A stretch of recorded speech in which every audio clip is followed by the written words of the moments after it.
Hello and welcome to South Asia Today, where we bring you in-depth insights into the key events shaping South Asia. I am Shivangi Mishra and here are today's top stories. Indian wrestling's rise from muddy pits to Olympic glory. Asia's innovation ecosystem strengthens at Sushi Tech Tokyo 2025. And Pakistan fails to harness POGB's valuable mineral resources. Let's begin the show. From muddy village akhadas to global wrestling mats, Indian grapplers are redefining strength and spirit. Once deeply rooted in tradition, wrestling has evolved into a modern sport capturing global attention. With stars like Deepak Punia rising from rural roots and women wrestlers breaking barriers, Indian wrestling is forging a bold future without losing sight of its past.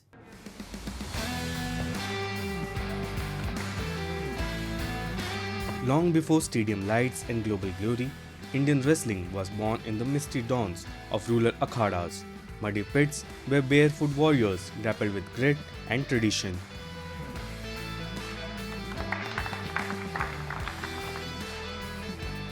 Today, those echoes ring across Olympic podiums and world-class arenas. Wrestling in India has muscled its way into the modern era, but its heartbeat still thumps in the soil where it all began. 95 से लगभग 30 साल मैंने ये संस्था अपनी ज़मीन में, और यहाँ किसी बच्चे से कोई फीस नहीं ली जाती, और इसका मोटिव एक ही है, नेशनल का, अपने राष्ट्र का पूरी दुनिया के अंदर नाम करना, ओलंपिक से मेडल जीतना.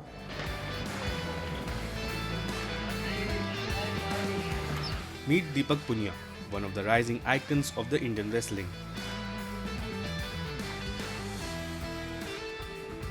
A world championship medalist and Olympian, Deepak's journey from a village in Haryana to global podiums embodies the transformation of Indian wrestling, from a gritty rural tradition to a symbol of national pride on the world stage. एक बहुत ही अच्छी शुरुआत है कि मतलब शहर से भी बच्चे भी कोई ना कोई गेम ज्वाइन कर रहे हैं और मन लगा के ये मतलब एक गोल बना के खेल रहे हैं कि मेरे को मतलब इंडिया के लिए मेडल जीतना है. तो ये कहीं ना कहीं है ना, हमारे जो गवर्नमेंट है उनकी काफ़ी पॉलिसी और काफ़ी जो सिस्टम को देख के बहुत बिल्डअप हुआ है, और जो अभी हमारे ओलंपिक्स में भी रिजल्ट आने स्टार्ट हुए हैं, तो उससे भी मतलब एक जो यंग बच्चे हैं उनको काफ़ी प्रेरणा मिल रही है कि मतलब हमारे ओलंपिक मेडल आ रहे हैं, तो सबको ये हो रहा है कि हाँ मेरे को भी ओलंपिक मेडल जीतना है. तो ये काफ़ी सोच चेंज हो रही है बच्चों की. The transformation has been gradual. Government programs, international exposure, and private academies have played key roles. Wrestling is now practiced in metro sport complexes, private gyms, and national camps, yet it still draws strength from the village roots. Once a male-dominated sport, Indian wrestling has seen a powerful rise of women champions breaking barriers and stereotypes. अब girls boys से ज़्यादा आगे हैं. अभी Olympic में जो team गई थी उसमें गर्ल्स शायद ज़्यादा थी बॉयज़ से. गर्ल्स ज़्यादा क्वालिफाई कर रही हैं, ज़्यादा एफर्ट लगा रही, क्योंकि अब उन्हें मौका मिला है बाहर आने का, कुछ करने का, कुछ दिखाने का, तो वो खुद को प्रूव कर रही है. यहाँ पे गवर्नमेंट ने इतना इनिशिएट लिया है कि इस गेम को डेवलप करने के लिए, तो अर्बन एरिया के लोग भी अपने बच्चों को रेसलिंग में डाल रहे हैं. India's medal tally at events like the Commonwealth Games, Asian Games, and Olympics highlight the growing dominance in wrestling. From Sushil Kumar to Yogeshwar Dutt to Bajrang Punia, Sakshi Malik, and now Deepak Punia, India's wrestling legacy is rich and relentless. As the sport modernizes, young athletes now aspire not just for national titles but Olympic gold. With better nutrition, physiotherapy, and world-class coaching, the new generation is more prepared than ever. Yet, the core value of humility, hard work, and resilience still stem from the akhada culture. Sir, मेरा wrestling में आना मेरी family की वजह से हुआ, क्योंकि मेरी फैमिली में मेरे फादर, मेरे ग्रैंडफादर, मेरे चाचा, जो कि सब रेसलर थे, उनकी वजह से खेल में इज्जत दी, सब कुछ जो भी है ऐसे खाड़े की वजह से, मेरे कोच की वजह से विक्रम कुमार जो हैं, उनकी वजह से सब कुछ. From soil to the mat, Indian wrestling journey is one of resilience and revolution. It stands as a testament to how greatness can emerge from humble beginnings, proving that no matter how far we progress, we must never lose sight of where it all began.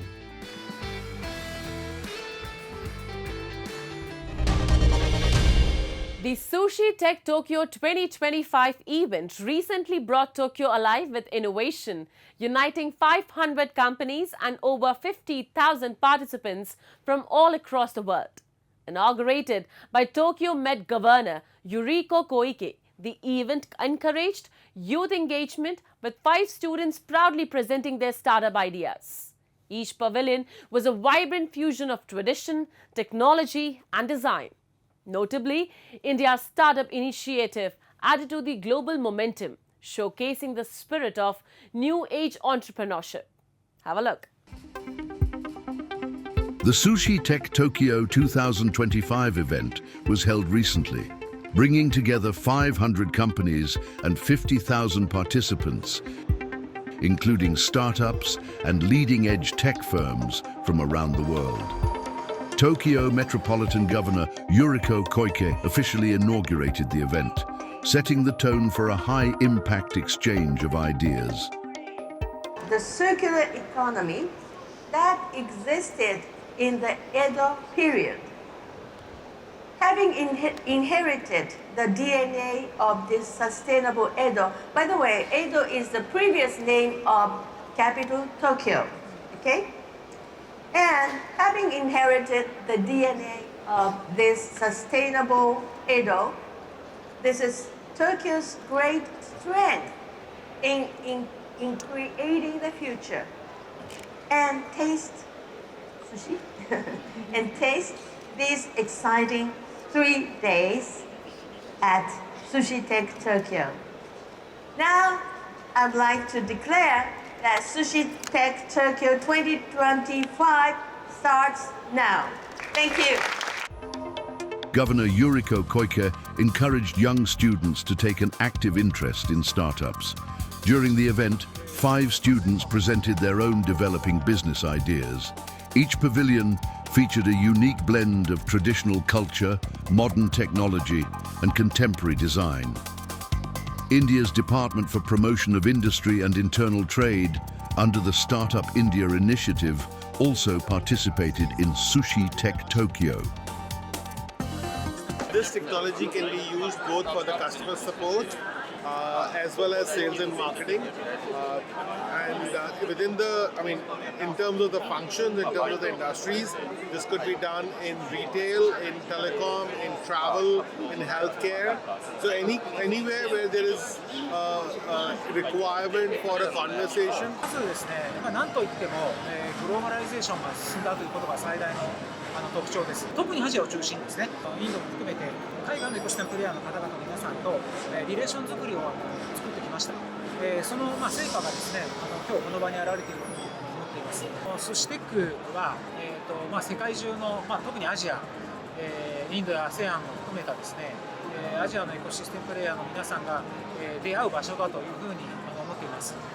で、ここで出会いをですね、また育んで、次の寿司テックでですね、例えば、資金調達であるとか IPO であるとか、日本の大企業との協業、こういったですね、成果を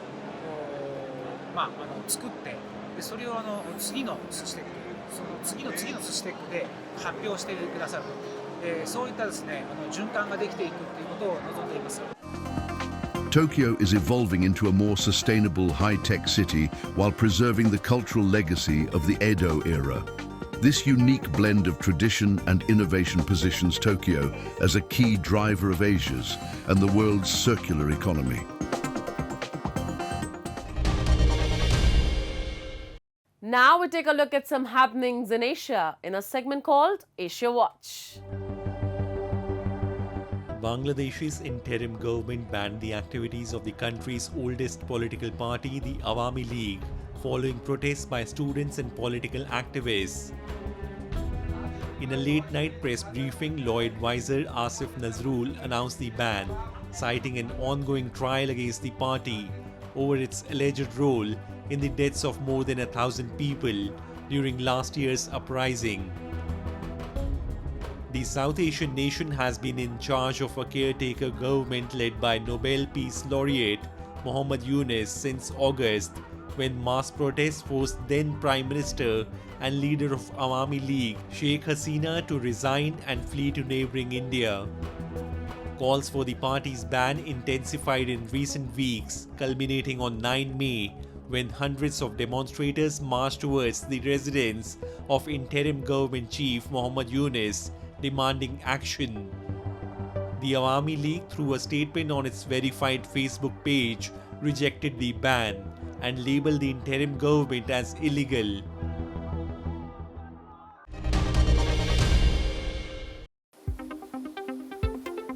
Indian traders said they would stop dealing with Turkey and boycott the country's goods in the wake of tensions with Pakistan, as they believe Ankara supported Islamabad in its pursuits against New Delhi.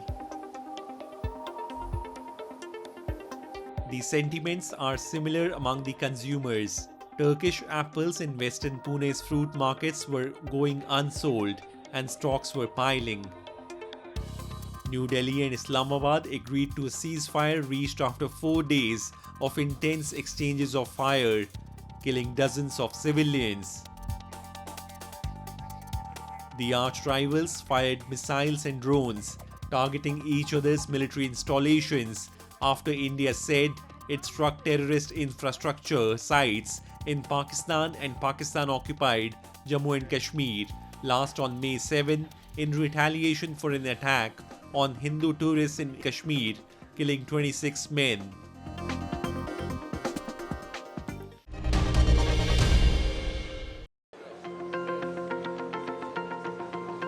Trade representatives of 21 Asia-Pacific Economic Cooperation member economies gathered in South Korea's resort island of Jeju to discuss multilateral trade and other cooperation agendas, including reform of the World Trade Organization amid current challenges. US Trade Representative Jamieson Greer and Chinese Trade Envoy Li Chenggang were seen attending the opening session. The APEC grouping warned on Thursday that exports in the region will barely grow this year amid the onset of US tariffs. The bloc projected exports in the region would rise by only 0.4% this year, compared with 5.7% last year, and also cut its regional economic growth forecast for this year to 2.6% from 3.3% previously. The Trump administration's sweeping tariffs have targeted more than half of the APEC grouping, where regional average tariff rates fell to 5.3% by 2021 from 17% in 1989 when the non-binding economic forum was established. This period saw merchandise trade increase more than 9-fold. Moving on. Pakistan-occupied Gilgit-Baltistan sits atop one of Asia's richest reserves of minerals and gemstones. But decades of neglect, lack of government policy, and absence of local empowerment have left this resource-rich region economically starved. While the youth remain unemployed and resources are siphoned off elsewhere, voices from the ground demand urgent reforms. We have a report. Despite being the second largest source of gemstones in Asia, Gilgit-Baltistan lacks basic mining infrastructure and formal training avenues for locals. There is no consistent mineral policy in place, leaving the region's vast reserves untapped and its potential squandered. और हमें कहते हैं गिलगित बल्तिस्तान के लोग सोने की कानों में भूखे सोने वाले लोग, सोने की कानों में भूखे सोने वाले लोग। और हमने ये भी सुना है मौरखीन से कि एक ज़माना ऐसा आएगा कि गिलगित बल्तिस्तान की हर 5वीं दुकान पे पत्थर बिकेगा, क्योंकि यहाँ मेरे नॉलेज के मुताबिक कोई 600 से 800 किस्म के धात से ज़्यादा जो है यहाँ मिनरल और ये पत्थर पाए जाते हैं। Local miners and entrepreneurs argue that without a framework for equitable profit sharing and transparent regulation, the region's wealth will continue to benefit outsiders rather than its own communities. The absence of downstream industries like cutting and polishing also forces raw minerals to be exported cheaply, only to return at premium prices. GB के youth से इस वक्त GB की youth जो है तजब्बुब का शिकार है, परेशानी के आलम में है, बहुत बड़ी बड़ी डिग्रियां लेके घरों में बैठे हैं। तो उनसे मेरी यही गुजारिश होगी कि आप इस पर रिसर्च करें। रिसर्च का सेंटर यहाँ होना चाहिए, कटिंग और पॉलिश का यहाँ मशीनरी देना चाहिए। Adding to the frustration, foreign investors are showing more interest in Gilgit-Baltistan's mineral potential than Pakistan's own authorities. While Chinese delegations visit the region with commercial intent, the locals continue to wait for a policy that promises ownership, opportunity, and dignity. Despite the region's immense potential to drive economic growth and uplift local communities, Islamabad has prioritized control over development, leaving POGB's youth without opportunities and its resources largely untapped.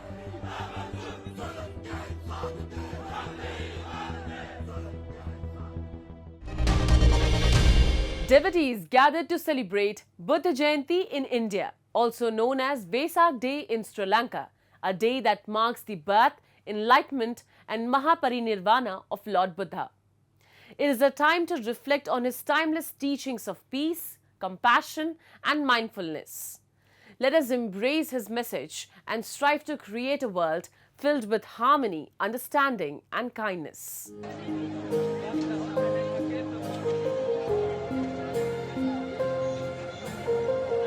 On the sacred occasion of Buddha Jayanti, the Mahabodhi temple in Bodh Gaya witnessed a massive gathering of devotees from across India and abroad. The temple premises have been lavishly decorated, reflecting the spiritual significance and reverence associated with the birth anniversary of Lord Buddha. To mark the day, special prayers for world peace are being held with monks and spiritual leaders chanting in unison. The atmosphere is serene yet vibrant as long queues of devotees can be seen patiently waiting for their turn to enter the temple and pay homage. Saints and Buddhist scholars present at the temple emphasize the importance of Buddha's teachings on peace, compassion and non-violence, and encouraged everyone to follow the path of wisdom and inner awakening. बोध गया का महत्व इसलिए बहुत important है। World में जितना religion है, धर्म हम कहते हैं, बुद्धों का जो ज्ञान उन्होंने यहाँ पे प्राप्त किया है, उनका जो एनलाइटनमेंट, उनका जो ज्ञान है, उसी ज्ञान का साथ किसी से कंपेयर नहीं होता है। क्योंकि Buddha he is a scientist. Buddha told I am not a god, I get enlightenment is how can you survive the life, दुख से कैसे मुक्ति मिलेगा। It was not just in India. Colombo's streets in Sri Lanka were also filled with tens of thousands of devotees celebrating Vesak Day, the nation's most sacred Buddhist festival. The festival commemorates the three pivotal moments in the life of Buddha: his birth, enlightenment, and death. Colombo's streets and temples erupted in a kaleidoscope of colors with towering pandals illustrating Buddha's teachings, lanterns aglow, and twinkling lights that transformed the city into a dazzling spectacle. Devotees were also seen lighting oil lamps in temples, symbolizing the Buddha's enlightenment and spreading light and wisdom. More than 8,500 free food and drink stalls were set up island-wide to cater to devotees, with the largest stall at Independence Square in Colombo anticipated to serve 35,000 people with complimentary meals and ice cream over a 24-hour period.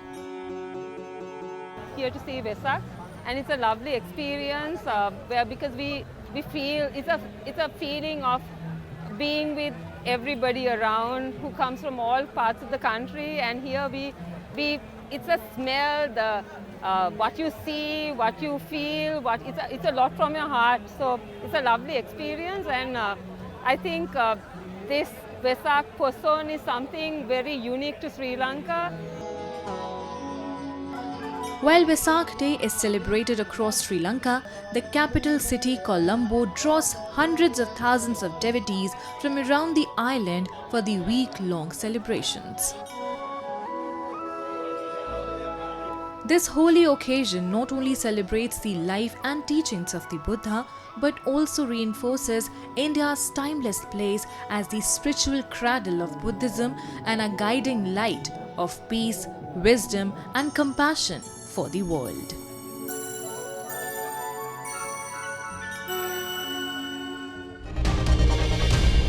As we wrap up today's episode of South Asia Today, we thank you for joining us.